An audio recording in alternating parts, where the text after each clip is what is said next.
मैं रश्मि पाठक आप लोगों को केमिस्ट्री पढ़ाऊंगी। इनऑर्गेनिक केमिस्ट्री हम सेकेंड ईयर की जो फर्स्ट यूनिट है केमिस्ट्री ऑफ ट्रांजिशन मेटल्स उससे शुरू करेंगे। जैसा कि आप देख सकते हैं ये पीरियोडिक टेबल लगा हुआ है। तो पीरियोडिक टेबल को टोटल 18 ग्रुप्स और 7 पीरियड्स में बांटा हुआ है। फर्स्ट 2 जो ग्रुप्स हैं जो कि है एस ब्लॉक एलिमेंट्स, जो कि आप पिंक से देख सकते हैं। First group and second group ये कहलाते हैं एस ब्लॉक एलिमेंट्स। यहाँ पर इसके बाद थर्ड ग्रुप से लेकर 12 ग्रुप तक ये कहलाते हैं डी ब्लॉक एलिमेंट्स, और 13 ग्रुप से लेकर 18 ग्रुप तक ये कहलाते हैं पी ब्लॉक एलिमेंट्स। और जो एफ ब्लॉक एलिमेंट्स हैं उनको पीरियोडिक टेबल में नीचे अलग से रखा गया है। तो एस और पी ब्लॉक के बीच में क्या आ रहे हैं, डी ब्लॉक एलिमेंट्स, और इस वजह से इनको हम संक्रमण तत्व भी कहते हैं। एस ब्लॉक एलिमेंट्स को यदि अपन देखें तो एस ब्लॉक एलिमेंट्स किस प्रकार के यौगिक बनाते हैं, ये आयनिक यौगिक बनाते हैं।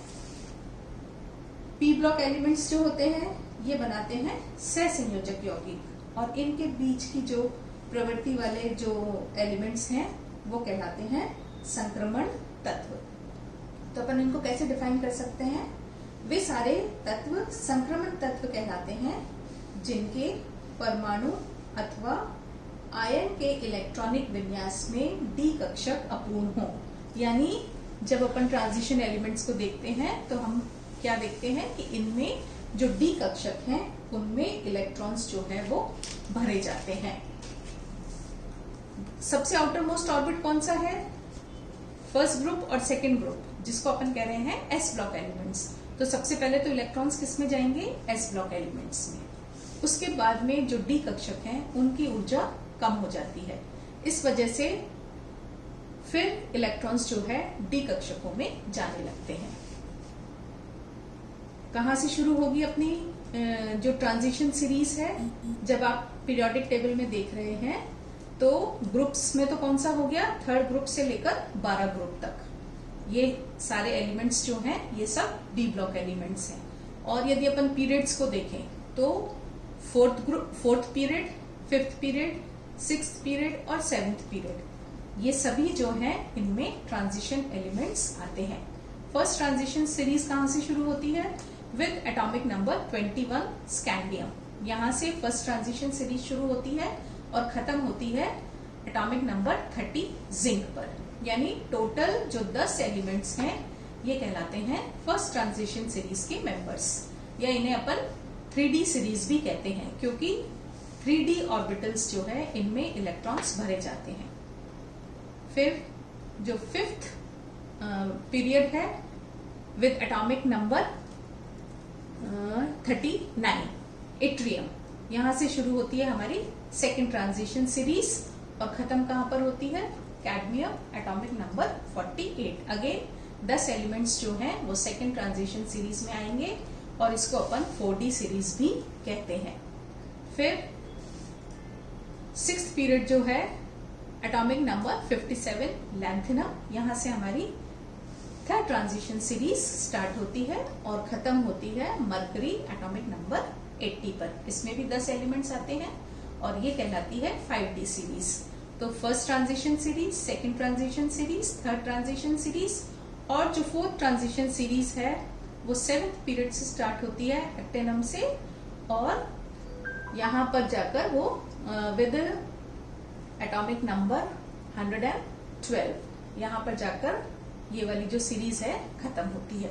लेकिन इस सीरीज को अपन ज्यादा इसके बारे में नहीं पढ़ते हैं, क्योंकि ये सारे कैसे एलिमेंट्स हैं, ये सब सिंथेटिक एलिमेंट्स हैं, ये आर्टिफिशियली बनाए हुए हैं, ये नेचर में नहीं पाए जाते। इस वजह से इस सीरीज को ज्यादा नहीं पढ़ा गया है। हम सिर्फ पढ़ेंगे first transition series, second transition series and third transition series. एक चीज जो ध्यान देने की है कि जब हम एस और पी ब्लॉक एलिमेंट्स पढ़ते हैं तो हम क्या देखते हैं कि एस ब्लॉक एलिमेंट्स को अपन हमेशा ऐसे वर्टिकल पढ़ते हैं। यानी फर्स्ट जो है फर्स्ट ग्रुप का जो है उसको अपन पढ़ेंगे इस तरह से वर्टिकली। इसी तरह से सेकेंड ग्रुप में जो एस ब्लॉक एलिमेंट्स आते हैं, जिसको एल्कली और एल्कलाइन मेटल्स कहते हैं, उनको भी अपन वर्टिकली पढ़ते हैं। इसी तरह से जो पी ब्लॉक के एलिमेंट्स हैं, उनको भी अपन कैसे पढ़ते हैं? वर्टिकली वो रिजेंबल करते हैं, हॉरिजॉन्टली आपस में रिजेंबल नहीं करते। लेकिन जो ट्रांजिशन एलिमेंट्स हैं, उनमें हम क्या देखते हैं? ये हॉरिजॉन्टली इनकी जो प्रॉपर्टीज हैं वो ज्यादा रिजेंबल करती हैं, वर्टिकली इतनी ज्यादा रिजेंबल नहीं पढ़ते। तो इनको अपन कैसे पढ़ते हैं? Horizontally. First transition series, second transition series and third transition series. तो अब अपन इनकी कुछ प्रॉपर्टीज देखना चाहेंगे कि ये जो एलिमेंट्स होते हैं ये किस तरह की प्रॉपर्टीज दर्शाते हैं। फर्स्ट प्रॉपर्टी मैंने आपको बता दी कि इनकी जो प्रॉपर्टीज होती हैं वो हॉरिजॉन्टली ज्यादा मेल खाती हैं, वर्टिकली मेल नहीं खाती। फिर ये सभी धात्विक तत्व होते हैं, इसका मतलब है दे आर ऑल मेटल्स, और जिनकी इलेक्ट्रो पॉजिटिव प्रॉपर्टी इंक्रीज होती है टाइटेनियम से लेकर कॉपर तक। ये तत्व एक से अधिक ऑक्सीकरण अवस्थाएं दर्शाते हैं, यानी अपन इनको कहते हैं ये परिवर्तनशील ऑक्सीकरण अवस्थाएं दर्शाते हैं, वेरिएबल वैलेंसी शो करते हैं। जब अपन डिटेल में पढ़ेंगे इनकी प्रॉपर्टीज, तब अपन देखेंगे कि ये इस तरह की प्रॉपर्टीज क्यों शो करते हैं। फिर ये उत्प्रेरक की तरह इनको अपन काम में लेते हैं, they are very good catalyst की तरह इनको काम में लिया जाता है। ये रंगीन यौगिक बनाते हैं, they form coloured compounds, they are mostly paramagnetic property दर्शाते हैं, यानी ये अनुचुंबकीय व्यवहार दर्शाते हैं, ये सभी जो ट्रांजिशन मेटल्स हैं। फिर इनमें कॉम्प्लेक्स बनाने की टेंडेंसी पाई जाती है, यानी ये संकुल यौगिक बना पाते हैं। इसके अलावा ये कई प्रकार के मिश्र धातु बनाते हैं, और ये इंटरस्टिशियल यौगिक जो होते हैं उस प्रकार के कंपाउंड्स भी बना पाते हैं। इसके अलावा लगभग सभी तत्व जो हैं, क्योंकि ये धातु हैं तो ये धातु की सारी प्रॉपर्टीज दर्शाएंगे। जैसे ये मजबूत होते हैं, कठोर, इनके जो मेल्टिंग एंड बॉइलिंग पॉइंट्स होते हैं वो हाई होते हैं। इसके अलावा ये ऊष्मा तथा विद्युत के चालक होते हैं, they can conduct heat and electricity. तो ये कुछ प्रॉपर्टीज हैं, जो भी धातुओं की प्रॉपर्टीज होती हैं वो सारी प्रॉपर्टीज जो ये ट्रांजिशन मेटल्स हैं ये दर्शाएंगे। टोटल ट्रांजिशन संक्रमण टोटल डी ब्लॉक एलिमेंट्स कितने हैं? 40। हम पढ़ेंगे first transition, second transition and third transition series.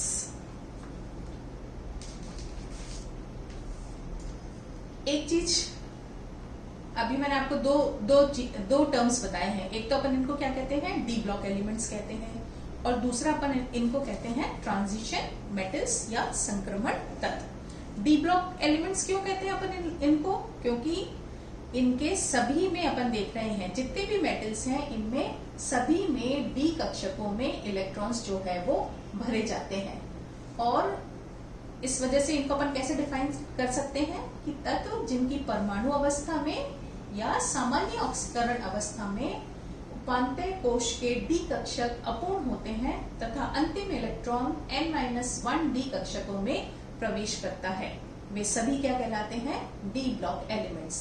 जहां पर n जो है उसकी वैल्यू क्या हो सकती है? 4, 5, 6 या 7। दूसरा टर्म इनको अपन संक्रमण तत्व या ट्रांजिशन मेटल्स भी कहते हैं। लेकिन जो लास्ट के मेंबर्स हैं, 12th ग्रुप के जो मेंबर्स हैं, कौन कौन से? जिंक, कैडमियम और मरकरी, और उसके नीचे है अनर्बियम। तो ये जो मेटल्स हैं जो 12वें ग्रुप में आ रहे हैं, इनको अपन संक्रमण तत्व नहीं मानते। डी ब्लॉक एलिमेंट्स तो मानते हैं, लेकिन इनको अपन ट्रांजिशन मेटल्स नहीं मानते। क्यों नहीं मानते?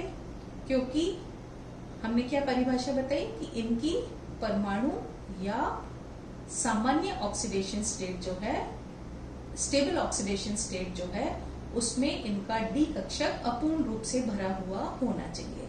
लेकिन यहाँ पर हम क्या देखते हैं कि जिंक, कैडमियम और मरकरी, इनका जो डी ऑर्बिटल है वो पूर्ण रूप से भरा हुआ है। जिंक में 3d10 हो जाएगा कॉन्फिगरेशन, कैडमियम में 4d10 एंड मरकरी में 5d10, यानी डी कक्षक पूर्ण रूप से भरे हुए हैं। इस वजह से इनको डी ब्लॉक एलिमेंट्स तो माना जाता है, लेकिन इनको संक्रमण तत्व नहीं माना जाता। तो ये अपन ने देखा कि इनकी पोजीशन जो है पीरियोडिक टेबल में कहां पर है, और अब अपन एक एक करके इनकी प्रॉपर्टीज देखेंगे।